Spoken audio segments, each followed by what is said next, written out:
হঠাৎ করে দেখি পাতিলের মধ্যে ঘাস, ওতে ঘাস কুয়েনো তুলে রাখছে আমার মায়ে এসব আজাইরা কাম করে, তো আমিও আজারি কামই তো করবো না। এই যে দেখো, এটা এই যে ফলগুলো নাকি মানে ছোটবেলায় তুলে তুলে খাইতো, আমিও খাইছি, ঠিক আছে, এটা একটু টক টক লাগে।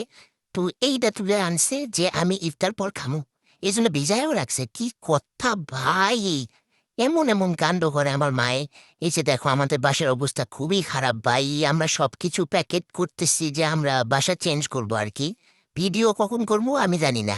তাই এই যে এখন টেনশন নাই, এর টেনশন আমার। এই কি খাবি, কই থাকবি, সব টেনশন আমাদের। এই এখন খালি ঘুরে বেড়ায়, খায় দায় মুতে, এর কোনো টেনশন নাই।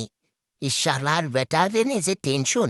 এখন ইফতার পরে আর কি, যে দেখো এই যে এইটা খাবা, মানে এই যে যে লম্বা লম্বা একটু কলার মতো দেখতে, এই যে, হ্যাঁ, ওই যে মাইক মাইক টাইপের, এগুলো আর কি খেতে হয়, বুঝছো।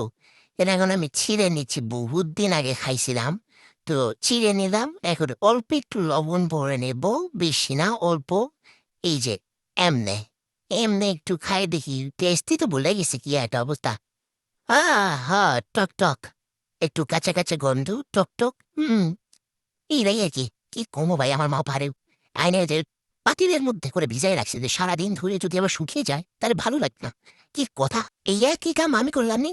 দেখলানি কড্ডি কথা শোনা লাগে যে পাতিলের মধ্যে খস তুলসি, এই উঠছে সেই উঠছে, এটা খাওয়ার জিনিস হলো, এখন নিজে করছে কিছু নাম নাই।